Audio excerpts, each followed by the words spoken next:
Have you ever seen someone laugh while leaving you behind? Have you signed a paper thinking you were being discarded, only to realize, seconds later, that you were the one who had the power all along? I was there, and when the judge began to read my assets out loud, my ex-husband's smile simply vanished. Imagine spending decades being treated as a supporting character, as if your choices were too small to matter. But in silence, I built something no one saw coming. Today I'm going to tell you how a lifetime of invisibility became my greatest weapon. And if you've ever been underestimated, ignored, or cast aside, maybe this story will help you see what is still yours and what they should never have taken. Every second counts, because sometimes the one who laughs last doesn't need to raise her voice. Stay with me until the end and discover what I revealed in front of the judge when it seemed I had nothing left. You will not believe what was hidden behind my silence. My name is Renata Alcantara. I'm 59 years old, and I lived my whole life in Campinas, in the interior of São Paulo. For more than 3 decades, I was a high school literature teacher, one of those who wrote handwritten notes and decorated the classroom with excerpts from Clarice Lispector and Fernando Pessoa. When I retired, I thought I would feel a void. But in fact, the silence of the house only showed me that it had been there long ago. My husband, Carlos, is an events industry entrepreneur, a man with presence, tall, firm voice, always with a ready joke at family lunches. Everyone thought I was lucky to be with him. What few knew was that, at home, he was a different person, impatient, distant, always with his cell phone glued to his ear. When I spoke, he listened like someone waiting for the sentence to end, just so he could leave the room. Our routine became a cold exchange of information. What's at the supermarket? What day the gardener is coming? The plumbing broke again. We slept in the same bed, but with bodies as separated as 2 continents. My children had already left home. Lucas went to work in São Paulo. Bruna went to live with her boyfriend in Curitiba. And I stayed there, in that house, too big for what was left. But I never stopped writing. Since adolescence, it was my way to survive. I wrote stories in old notebooks, on napkins, even in my phone notes. When Carlos slept, I would sit on the porch with a blanket over my shoulders and a notebook on my lap and let the words carry me to places where I was heard. Over time, I built up the courage and published my first novel online under a pseudonym. No one knew. Not my children. Not him. And that wasn't all. One day, a childhood friend showed me how to invest in real estate funds. I studied at night, in secret, as if preparing an escape. With what was left of my salary and savings, I began to invest. Over the years, I bought small plots of land, 2 small apartments, then a 3rd. I was afraid, of course, but it was a good kind of fear, the kind that comes when you feel that for the first time, you are doing something just for yourself. The turning point began on a Thursday in February. Carlos got home after 10 at night. He didn't even look me in the eye. He dropped his briefcase on the table and said flatly, "Renata, we're going to separate. I'm with someone else. It's been a while. She's younger, wants children. I want peace."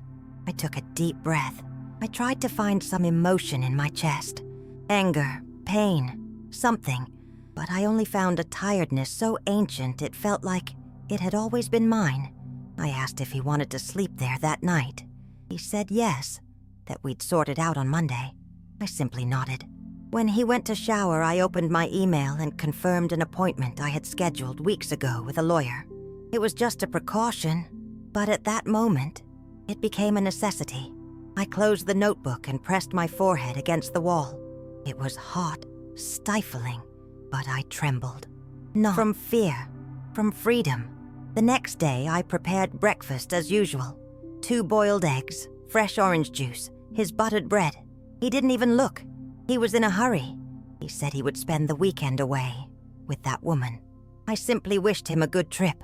And when he left, I grabbed an old suitcase from the closet, emptied it, and began organizing papers. Deeds, contracts, bank statements.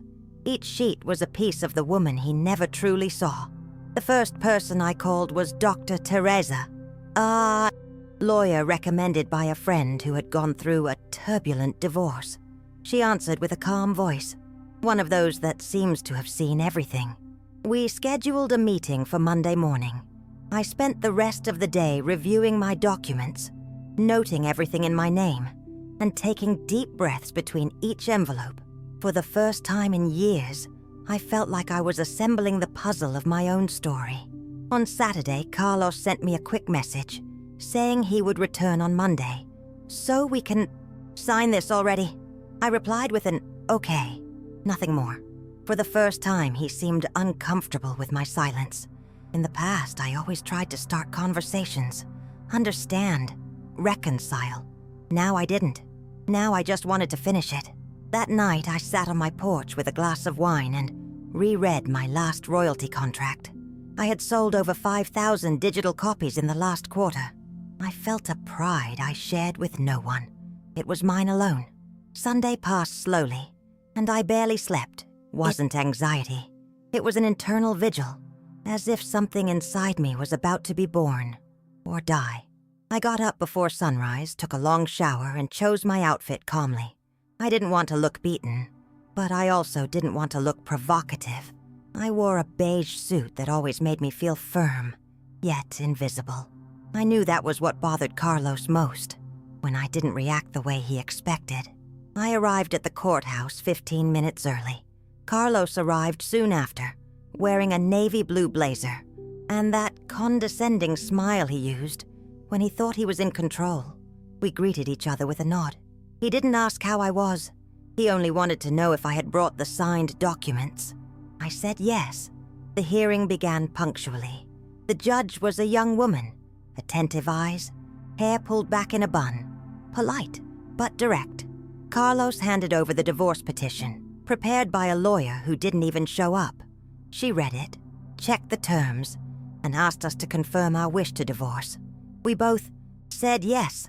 Then she looked at me and said, "Mrs. Renata also requested the attachment of personal assets to the process, correct?" Carlos gave me his first furrowed brow look. I simply nodded. The judge began to read. 3 apartments registered in the name of Mrs. Renata Alcantara, located in Campinas, San Jose dos Campos, and Ubatuba, 2 commercial land plots with deeds in her own name. Income from publication contracts under a pseudonym registered with the National Library. Full participation in an educational platform registered as R.A. Encino Digital Liatra, valued at 4.7 million reais. Carlos's face lost its color. He blinked rapidly, as if he had misheard. He looked at me with that nervous half-smile, like he thought it was a prank. But I remained unmoved. The judge finished reading and asked if he had anything to declare. He stammered that he didn't know about that he didn't understand. She replied calmly, "The assets were all acquired by Mrs. Renata, independently, with verifiably personal funds. They are outside the partition." He fell silent. For the first time in years, he had nothing to say. No joke, no irony, no disdain. Only that dense silence, like the sound of glass cracking from within. I signed the papers with a steady hand, though my heart was racing. That was not just a divorce. It was the end of a story told from only one side. And now, finally, I was writing mine. When we left the room, Carlos still looked dazed. To the lobby as if he didn't know what to do. He stopped by my side, shoved his hands in his pockets and said, "You could have told me." I turned my face slowly. I looked at him as if seeing a stranger, and in a way, that was exactly it, because the man who spent 33 years by my side never truly wanted to see me. "You never asked," was all I said.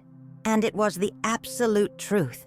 For years I tried to show small pieces of what I felt, of what I did in secret, of the stories born in my nights. But he always checked the clock, changed the subject, or sighed as if I were wasting his time. One day I stopped trying, and there, in that cold corridor, He understood that my silence was not emptiness. It was building. He invited me for coffee, said he needed to understand better. I almost laughed. I spent so long waiting for a conversation that never came. And now that I didn't care, he wanted to talk. I declined politely. I said I was late. It was a lie, but I wanted to go home, take off my shoes, and embrace the woman I secretly became. That was enough. I drove home slowly. The streets looked different. Maybe it was just the fact that, for the first time in many years, I no longer carried that silent tension on my shoulders.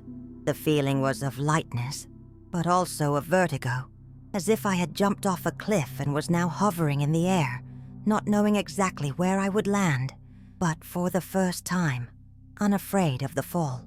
At home, I took off my shoes at the door, put my phone on silent, and sat on the porch. The afternoon breeze blew softly, and the sound of leaves in the yard sounded like discreet applause. I closed my eyes and let the sun touch my face. I remembered the nights I cried in silence, the times I wrote with anger, with love, with fear. I remembered myself at 30, at 40, at 50, and I felt proud of all of them. That night, I did something I hadn't done in a long time. I opened a new blank story, a new file on my... I wrote the first sentence with trembling fingers, but smiling. She was invisible until she stopped waiting to be noticed. It was about me. It was about so many women I met in classrooms, in bank lines, at parent meetings. It was about those who need to hide to survive, until they no longer need to. My children found out days later.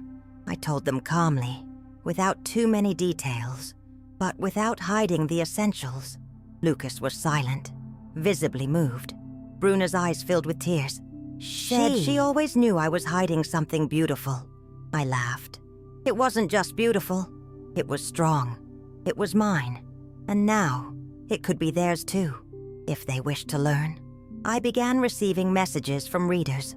Women who read my novels and saw themselves there. Women who said they had found the courage to leave bad relationships, to start over, to look in the mirror with more tenderness. Each one was a confirmation that the time I spent silent was not in vain, and that, even without knowing, I was writing my escape. One of the hardest things after that day was relearning to occupy my own home. I don't mean the practical part. I had always taken care of that alone, despite what Carlos liked to imply when he said, she wouldn't know how to live without me. I mean the symbolic part. His chair at the dining table, the empty space in the wardrobe, the right side of the bed.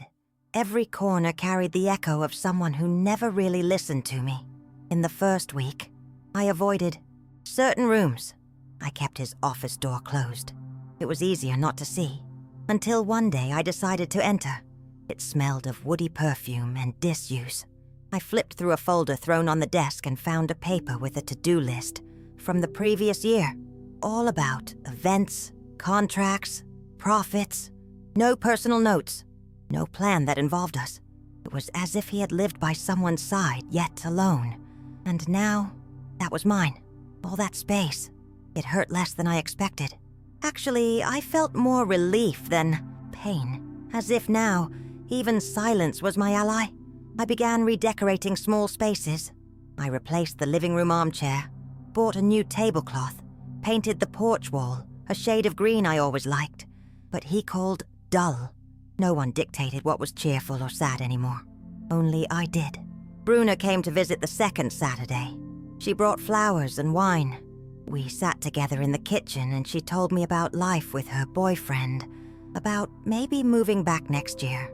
I listened attentively, but what struck me most was when she said, "Mom, I thought you were fragile, but now I think you were just silent." That pierced me strangely. It wasn't an accusation. It was a realization, and in a way, it was also liberation. Lucas took a bit longer to digest it. He always had a stronger bond with his father. I think part of him believed I should have fought more, made a scene, shown pain. But one day he sent me a brief message. "Mom, I read your book. Now I understand. Enough. That was it. Because sometimes, but it was when we stop explaining, the other finally listens. The educational platform I had created in secret began to grow. It already had 5 courses, 3 teachers I had hired with great care, and students from various parts of the country. It was surreal to think that all that was born from my lonely nights, afraid of dreaming too big. And now, it was there, bearing fruit. Each new enrollment reminded me that time was never wasted. It was planted. Carlos tried to arrange a coffee weeks later. He insisted he wanted to talk. I accepted more out of curiosity than desire. We met at a cafe near his house. He arrived with the same confident expression as always, but his gaze lower. He asked how I was. I said I was fine, and he, somewhat awkwardly, confessed he was having financial difficulties. The woman he had left with had left him. He was selling the company. He wanted to know if I could help him get back on his feet. In the moment, I didn't know whether to laugh or pity him. Not out of malice, but irony. For years he considered himself the provider, the great pillar of our family. And now, there before me, it was he who needed ground. I told him kindly that I couldn't help him, that everything I built was through sacrifice, and that, at that moment, my priority was taking care of myself. He looked at me with a respect he never showed before. Belated respect. But curiously, I no longer cared. I drove home from that coffee with a mix of lightness and strangeness. It was as if I had finally closed a cycle, one that began long before the divorce. Perhaps it began at the first, let me handle it from him, or at my first silent night paralyzed by fear of seeming dramatic. The fact is, that day I realized he no longer held power over me, neither as a man, nor as a memory, nor as an absence. I began treating myself to small gifts.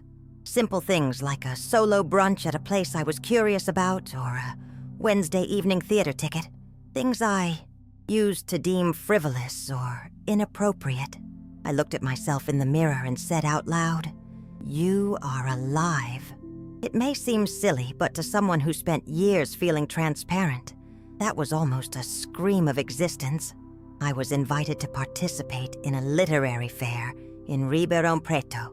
They wanted me to speak about women's writing, pseudonyms, and invisibility. I almost declined. That old fear of being seen, judged, hit me, but I accepted. On the day of the event, I wore a blue linen blouse with a raw stone necklace and sat on that stage as if sitting in a living room. I spoke of the woman who writes hidden, who publishes in silence, who lives within. When the talk ended, a young woman hugged me and said, "You told my story." I cried in the convention center's bathroom, not from sadness, but from recognition. For the first time, someone saw me whole, not as someone's wife, not as someone's mother, but as the author of her own story. And that was what hurt most before, the feeling of belonging nowhere. Now, little by little, that place was mine. My routine changed. I wake up early, care for the plants, read, answer emails from my platform students. Sometimes I revise old book excerpts I want to reissue. I receive invitations to write columns, appear on podcasts.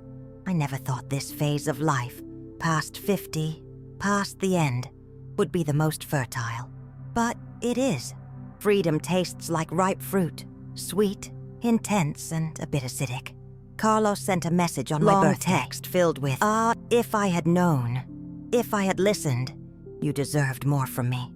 I read everything calmly. I thanked him, but I didn't respond from the heart, because my heart had already moved on. That part of my life was sealed like a closed book. It still held lessons, of course, but it no longer needed to be reread. Bruna told me he tried to reconnect with the kids. Lucas, at first, remained distant. Then he gave in. I didn't interfere. I learned that everyone has their own time and way to forgive, or not.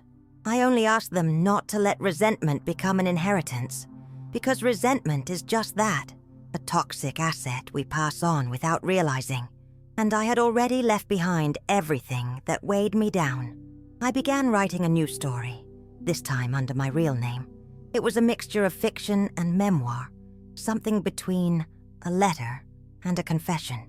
The provisional title was The Invisible Woman Who Learned to Scream in Silence, and each page was like a shattered mirror eye, pieced together bit by bit. It sometimes hurt, but every recovered shard made me feel more whole. Some mutual friends tried to keep contact with both of us, as if loyalty could be divided equally. I didn't push them away. I simply let time filter them. Those who came to see me for me stayed. Those who only appeared with news about Carlos vanished naturally.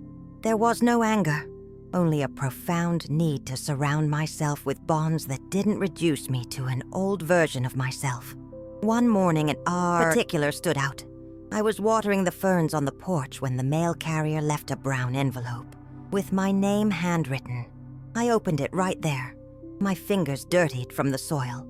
It was a letter from a reader in Marañón who said she found my book by chance and cried reading the story of a woman who rediscovered herself at 60. At the end of the letter, she wrote, "You saved me from my silence." I sat there with the envelope in my lap, feeling that, in some way, that woman had also saved me. Writing became my soul's craft. I wrote every day, even if only half a page, a scene, a random line. Sometimes I cried in the process. Other times, I laughed alone. Carlos never understood why I loved being silent with my laptop on my lap. Now I understood. That was where I found a version of myself he never wanted to know.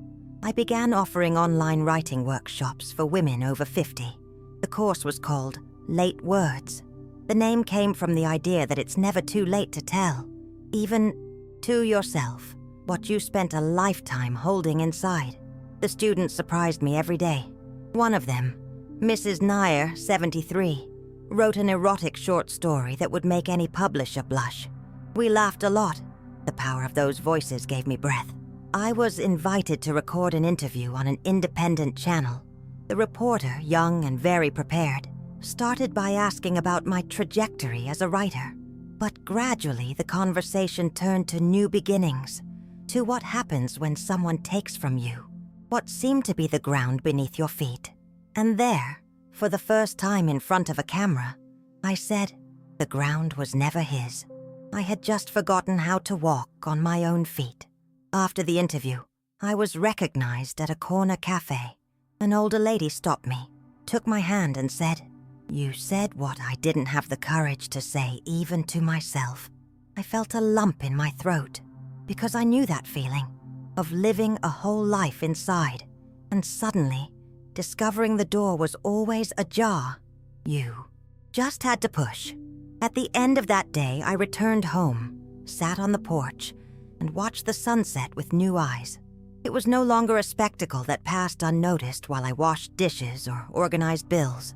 It was a gift, a reminder that every day has an end, but also a beginning, and that, even after 50, you can still be the protagonist, as long as you choose to stop asking permission to exist. One afternoon, while revising some old texts, I found a short story I wrote on my 50th birthday. It was brief, poorly edited, but said so much between the lines that I felt as if I were reading a letter from my past self. I finished reading with teary eyes. There, in that fictional narrative of a woman who turned 50 and wasn't congratulated by her husband or children, there was a hidden cry, a plea without a recipient. I decided to rewrite that story, not to publish, but for myself. I kept the original premise but changed the ending. Now, the woman left her house alone, had an ice cream, laughed loudly on a park bench, and met an older lady who told her, "You don't need to wait for anyone to celebrate your life." I wrote it with my soul in celebration. It was as if I had finally corrected an injustice I had imposed on myself for years. It was around that time I adopted a dog, an older stray named Flor, whom no one wanted at the shelter because she wasn't a puppy. When I saw her, with wet eyes and trembling body in the corner, I thought, we're similar. I brought her home, and since then, we've been inseparable. Fleur follows me around the house with the calm of someone who's seen too much of the world. And in some way, she filled spaces I didn't even know were empty. Carlos learned of my new friend and mocked me in a message. "You've become the cat lady now with a dog." I read it and felt pity, not for him, but for someone who believes affection is a sign of weakness. Fleur sleeps at my feet while I write, barks at motorcyclists, and wags her tail when I sing. And honestly, she is one of the most honest companions I've ever had. Cooking for myself again was another discovery. Before, everything revolved around his tastes. He didn't like garlic? I removed it. He thought brown rice was hippie food? I avoided it. Now my kitchen smells of curry, mint, freshly ground black pepper. I learned new recipes, botched many others, but in each dish was something I had never tasted. Autonomy. Eating for pleasure, not out of obligation. One Saturday, I organized a dinner just for women who, like me, restarted after 50. Each brought a dish and a story. We cried, laughed, toasted with cheap wine and costly truth. One said, "This is our secret survivors club," and we all applauded. It was as if we had formed an invisible, yet real, sisterhood. Little by little, I reconstructed my identity. No longer Renata, Carlos's wife, nor just Lucas and Bruna's mother, but Renata who writes, who teaches, who is silent when she chooses, and speaks when. I discovered that it was possible to enjoy my own company, that spending a rainy afternoon reading Cecilia Meirelles alone could be as comforting as a trip. And that's how, on an ordinary Sunday, I found myself dancing alone in the living room. An old bolero my mother loved was playing. I twirled with my eyes closed, barefoot, and a laugh escaped me. No one was watching, no one to approve or correct my steps. And in that moment, I realized freedom sounds like a song only you can hear. But when it plays, it changes everything inside. One day, Bruna called saying she wanted to spend a weekend with me. I want to cook together, watch an old movie, wear flip-flops all day. That made me smile. When she arrived, we hugged for a long time, as if part of our story was gluing itself back, piece by piece. She helped me make mushroom risotto, and then we washed dishes listening to Gal Costa. We sat on the couch wrapped in a blanket, and she asked if I felt lonely. I paused for a few seconds before answering. I said that loneliness and solitude are different things, and that, for the first time, I felt whole in my own company. She looked at me with gentle pride and said, "Mom, I thought you delayed too long choosing yourself, but I'm glad you got there." I fell silent, moved, because I spent so long wondering if I was a good mother. And now, seeing who my daughter became, I think I was, even with all the stumbles. That night, before sleeping, she found one of my novels. She picked it up, began reading, and got so absorbed she didn't notice the time passing. When she closed the book, she said, "You wrote this in silence while we thought you were just taking care of the house. You are stronger than I imagined." That pierced me like an arrow, not because of her surprise, but because of how many times I erased myself.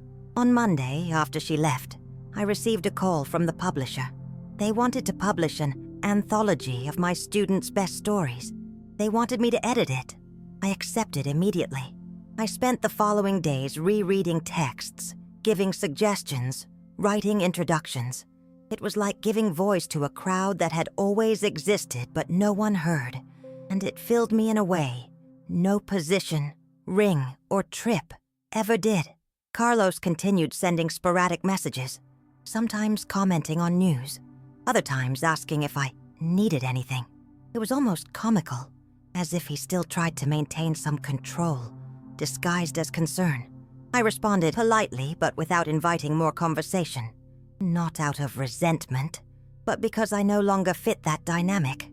One night I dreamed about him. We were at a party, surrounded by people, and he whispered in my ear, "Are you really going to throw all this away?"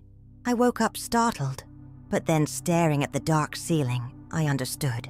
What I had thrown away wasn't all that, it was the nothing, the void where he pretended there was a home. And I didn't regret it for a second. I began receiving invitations to give lectures at universities. Most were about writing, but some were about new beginnings. "You've become a reference, Mrs. Renata," one organizer said. That made me laugh. I, who spent years in silence, was now a voice for so many, and it didn't come from effort. It came from truth. When you tell your story with courage, it seems the world listens differently. Flor, my four-legged companion, was aging quickly. Some days she barely got up. Others she acted like a playful puppy. I knew her time was finite, but each day with her was a reminder of unconditional affection. When she rested her head on my foot, I thought, this is presence. This is love. Sometime later, I received a handwritten letter from Carlos. 2 pages in his hurried handwriting, trying to sound calm. He said he missed me, that he realized too late who I was, that everything he built felt worthless after losing the only person who was truly with him completely. I folded the letter carefully, placed it inside a book, and left it there. Not out of nostalgia, but because even apologies belong to the past. One learns that forgiveness doesn't always need to be declared. Sometimes forgiving means moving forward without carrying the other on your shoulders. I no longer harbored anger towards him. I just didn't feel the need to make room for him in my life. What we lived had its place, but no longer the power to define me. And that, to me, was freedom. My educational platform now reached hundreds of students. I had a small but dedicated team and a vibrant community of women who, like me, had been ignored, underestimated, or silenced. With each class, each live session, I saw faces that shone not from makeup, but from the newly discovered courage to express themselves. It was as if all of us were being reborn, together. One day I visited my mother in the nursing home where she lives. She no longer remembered many things, but she squeezed my hand and said, "You look beautiful. Dear, you seem happy." That broke me, because for so long I wanted someone to say that to me. And now, coming from her, even without recalling my story, it felt like the universe closing a circle. I returned home with a light heart. I made fresh coffee, put on instrumental music, and reread excerpts from a new novel I was writing. The protagonist was named Lucia. She was 60 and decided to travel alone for the first time. In each line, I saw traces of myself and of so many others. Lucia was a version of me in a different mirror, and she was learning to dance to her own steps. I began thinking about traveling too. I had always put it off because of bills, Carlos, the young children, real life. Now, with time, resources, and courage, I made a simple itinerary. Ouro Preto, Tiradentes, perhaps Paraty afterward. I wanted to walk on cobblestones, stay in small inns, talk to strangers. I wanted to feel the world with my own feet, without someone else's script. I bought a new backpack, comfortable shoes, and a notebook. I told my children, I'm going on a solo trip. Lucas worried, of course. Bruna cheered, but both understood, because it was no longer surprising that I chose myself. It was expected, and that, coming from them, was the greatest sign that it was all worth it. Before leaving, I sat on the living room sofa, with Flor lying by my side, and wrote one last piece of prose. In it, I said that you don't need to shout to be heard, but sometimes, silence needs to change. Its tone. It needs to become a choice, not an imposition, and that the loudest sound someone can make is to keep living after everything. The first city of the trip was Ouro Preto. I arrived by bus, alone, my heart pounding as if I were 17 and running away to somewhere no one knew me. In truth, that's exactly what it was, an escape from the Renata everyone knew. I walked the hills as if treading through another life's past. I had lunch in an old restaurant, sat by the window, and ordered a dish I'd never eat with Carlos, simply because he thought it too exotic. At the end of the afternoon, I entered a Baroque church and sat in an empty pew, not to pray, but to breathe. There was peace in that high ceiling and that smell of aged wood. I looked at the stained glass images and thought of the many versions of me that were left behind. The shy girl who wrote in secret, the young teacher passionate about poetry, the wife who swallowed words to keep the peace. They all brought me here. In Tiradentes, I stayed in a small inn with yellow walls and the smell of freshly baked cake. The owner, Mrs. Geralda, was a talkative woman who welcomed me with a hug and told me she also restarted her life after 60. We sat together on the porch at night, drinking tea and talking about the men who passed through our lives like train stations. The secret, she said, is not to wait for the next one.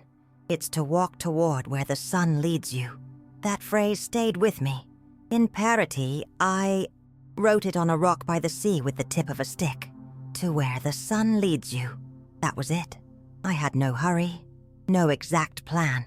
I walked in flip-flops along the cobblestones, bought used books, sat alone watching the waves. It was as if time regained its flavor, and each day tasted like the first time. I met a Chilean lady at an arts and crafts fair. She'd been traveling alone for over 10 years, selling necklaces and telling road stories. We talked for hours. When I shared the part of my story, she took my hand and said with her sweet accent, "Usted no se fue. Usted volvió a sí misma." I smiled, because that's exactly it. I didn't run away from anything. I just found my way back to myself. One overcast morning, I sat in a small cafe and wrote a note to myself. You survived the invisible. Now, live with presence. I folded the paper and tucked it into my purse, where I once kept a photo of Carlos and me that I never had the courage to throw away. In its place, I left only the note. It was a reminder, a silent vow. When I returned home, Flora greeted me with her tail wagging and tear-filled eyes. She no longer had much energy, but she lay by my side, as if she understood everything without a word. I made strong coffee, sat on the porch, and watched the sky change color. The trip brought me many things, but above all, it brought me back to myself. I called Bruna, then Lucas. I shared details of the trip, the people, the smells, the fears, and the laughs. They listened, attentively, as if rediscovering the mother, who for years existed only in the footnotes of their own lives. At the end of the call, Lucas said, "Mom, you're different." I replied, "No, son. I just showed up." After the trip, my writing changed. It remained steadfast, but now came from a calmer place. It was no longer a stifled scream. It was an intimate song. I started writing a novel about women meeting in an inland inn. Each character was inspired by a woman I met or once was. There was one who restarted at 70, one who fled her own wedding on the day of the party, one who discovered freedom when widowed, and they all had one thing in common. None apologized for existing. Flor fell ill one rainy weekend. She lay in a corner and refused food. The vet came home, examined her carefully, and said gently, it might be time to let her rest. I cried, holding her, as if bidding farewell to a part of myself. I whispered that she was my most sincere companion, that she taught me about presence. And when she closed her eyes, I understood that true love also knows how to depart in silence. I buried Flor in the garden under the jabuticaba tree. I planted white flowers there and hung a wind chime nearby. Every time it rings, it seems she's still there, chasing my steps. I felt the pain of her absence as if it were the final layer of a past I needed to let go, because she was my transitional bond between the Renata who asked permission to breathe and the one who built a world of her own. The pain of her absence turned into text. I wrote a chronicle about silent love, and it went viral. I received messages from people who also lost pets, parents, friends, people who said, "It's like you wrote my pain." And I learned that when you write with truth, loneliness becomes a bridge, never a wall. My publisher called me to sign a new contract, this time with my full name on the cover. It was too symbolic. The first time I saw my real name on a book cover, I cried. I remembered hiding notebooks under my bed. Now no one could hide what I was. I organized a simple launch at the bookstore I frequented for years. The same one where I often entered looking down, pretending to browse just to pass the time. Now there was a poster in the window with my face and the title, Everything I Said Without Opening My Mouth. When I walked in, I was greeted with applause. I almost couldn't speak, but I spoke, and every word was a stitch in my own past. At the end of the event, a young woman approached me. Her eyes were red and her hands trembling. She said, "You gave me the courage to leave my house." I hugged her like hugging myself years ago. And there, at that moment, I understood that it doesn't matter when you meet yourself. What matters is never giving up the search. That night, I sat on the bed with hot tea, looked at the ceiling and whispered, "Thank you." I didn't know exactly to whom. Perhaps to life, perhaps to the women who came before me, perhaps to 30-year-old Renata who kept writing even when no one read. It was a prayer without a church, a gratitude without an address. But it was real. The days after the launch were strangely silent, not due to lack of movement, but inside me. It was as if I'd reached a peak and now could see the entire path I'd traveled. I started rereading my old texts, unsent letters, torn out pages from notebooks I still kept in an attic box. Each sentence was an echo of a woman who waited too long to speak out loud. Then I decided to write a letter, not to Carlos, not to my children, but to myself. It began, "Renata, you survived." And then I recalled every time I thought of giving up, every day I looked in the mirror and didn't recognize myself, every swallowed word, and the nights when only writing saved me. At the end I wrote, "You won, not against someone else, but against silence." I tucked that letter inside the first book I published under my name. Sometimes, when doubt or nameless melancholy hits, I reread it, not as self-help, but as memory. Because we forget. We forget where we came from, what we endured, how much we overcame. And sometimes all we need is a reminder that we are still here, whole. One winter morning, I received a call from a university. They wanted to give me a symbolic award, recognizing my contribution to late-life women's literature. I laughed at the category name. Late, but accepted. Because yes, I was late, but I arrived. And perhaps precisely for that reason, my voice carries so much weight now, because it came after a long silence. And when it arrives, it doesn't need to shout to be heard. Carlos attended the event. He appeared unexpectedly at the back of the auditorium. I saw him. He didn't speak to me. He only looked at me from afar, with a mixture of longing, guilt, and perhaps admiration. But the important thing is that it didn't shake me. I didn't need to leave early. I didn't lose my train of thought. I didn't feel small.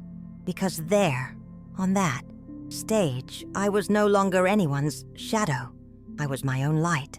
After that day, I stopped tracking milestones.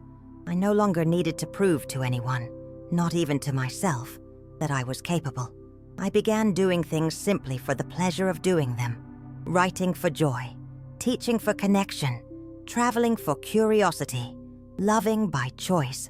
And that may be the most beautiful form of freedom, living without the burden of justifying every step. One Sunday, Bruna asked if I would marry again someday. I answered honestly, maybe, but only if it adds to me, not to fix me. She smiled and said, "That's the woman I want to be when I grow up." I fell silent, moved, because I spent so long wondering if I was a good mother. And now, seeing the woman my daughter became, I think I was, even with all the stumbles. That night, I did something symbolic.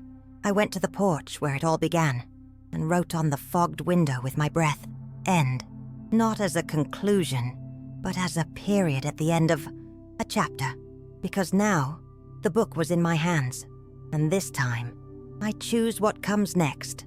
Months later, I was invited to a literary residency in Portugal. A month in a renovated convent, alongside writers from around the world. I agreed immediately. It was as if life was giving me back everything I once thought I lost by waiting too long.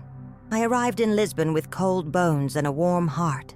I felt like a novice, not for lack of experience, but for the abundance of possibilities. Room with a French poet who wrote about the body.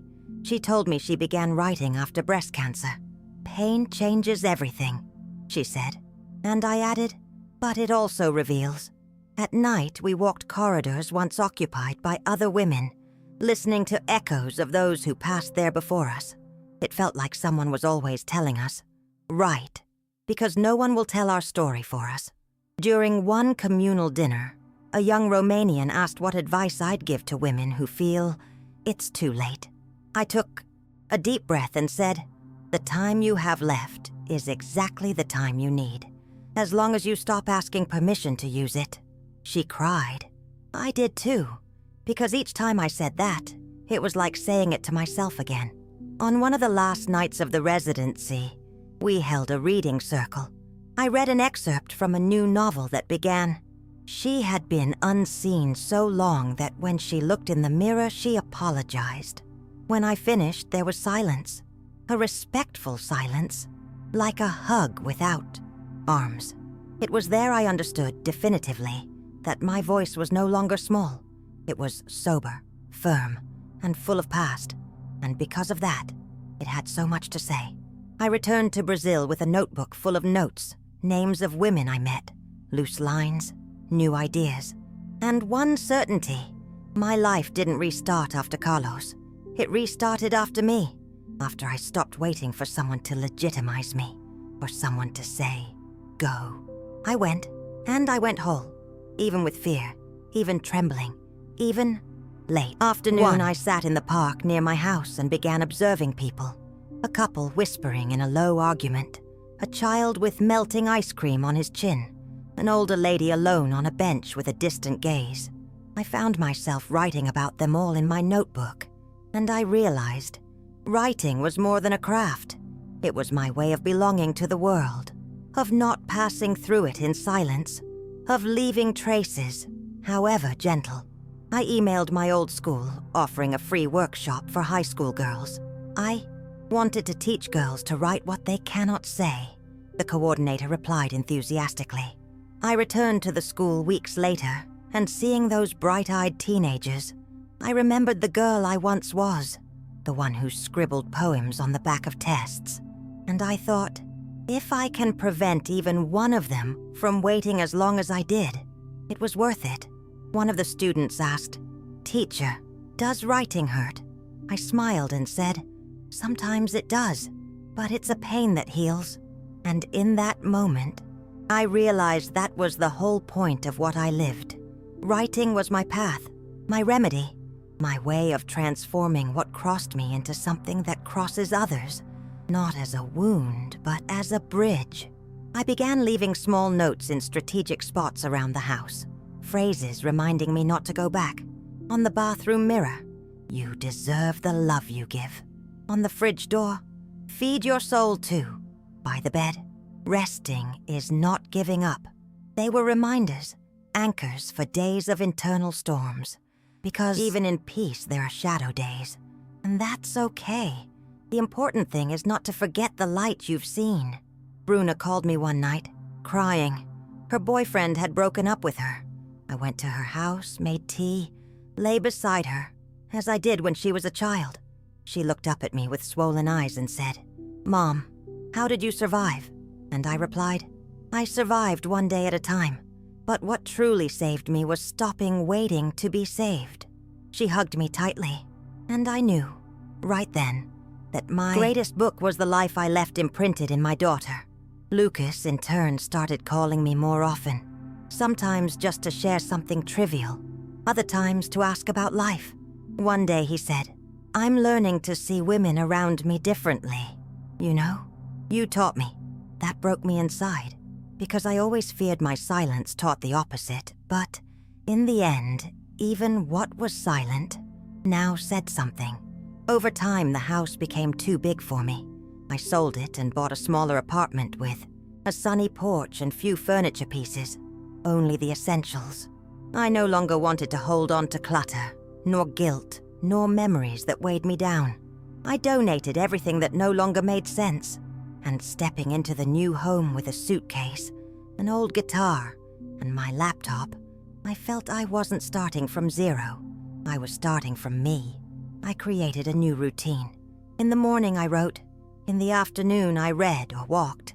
At night, sometimes I watched old films or simply listened to the wind. It was simple. And it was all I needed. My friend said I looked fulfilled. But it wasn't that. It was peace. Peace of someone who spent a lifetime trying to be accepted until she accepted herself. One Sunday, I was invited to a discussion circle with older women. I sat among them as an equal, not as a speaker. One asked what I would do differently if I could go back in time. I thought for a few seconds and answered, I would have listened to myself sooner. There was a silence, one of those full silences, and then a sequence of smiles that seemed to say, me too. On the way out, an older lady grabbed my arm and said, I will choose myself this week.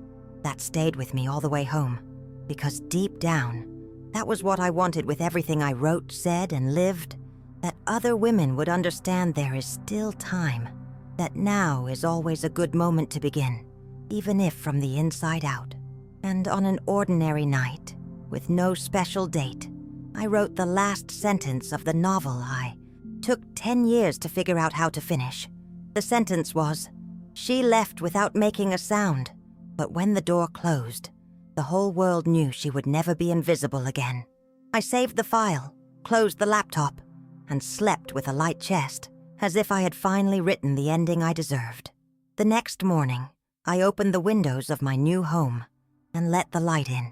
I thought of nothing else. I only felt the smell of coffee, the cold floor under my feet, the pure silence of the place, and thought this was it. This was what I thought only existed in books. A peace that doesn't depend on anyone, neither approval nor recognition. It was simply mine. I received an invitation to turn my story into a film. The producer wanted to talk, adapt the novel, explore my journey. For the first time, I said, let's take our time. Not out of insecurity, but because I no longer needed to rush. Now, I choose. And that alone was a world of difference. I began writing letters to anonymous women who sent me messages after reading my books. They weren't automatic replies. They were intimate conversations, line by line, as if we were having coffee together. Some I still keep. Others, they told me they printed and stuck on their mirrors. I never imagined my silent pain could one day be a beacon for someone, but it was. One day I went for a walk in a park and saw a woman sitting on a bench, crying softly. I sat beside her without saying a word. I simply offered my presence as if to say, I understand. She looked at me and said, I read your book, and today I quit my job. I didn't ask anything else. I just held her hand, because sometimes what connects us isn't words. It's the silent recognition of someone who's already been through the same tunnel and returned to see the light. When I got home, I opened my notebook and wrote a final note in the margin of a page. It's not late. It never was.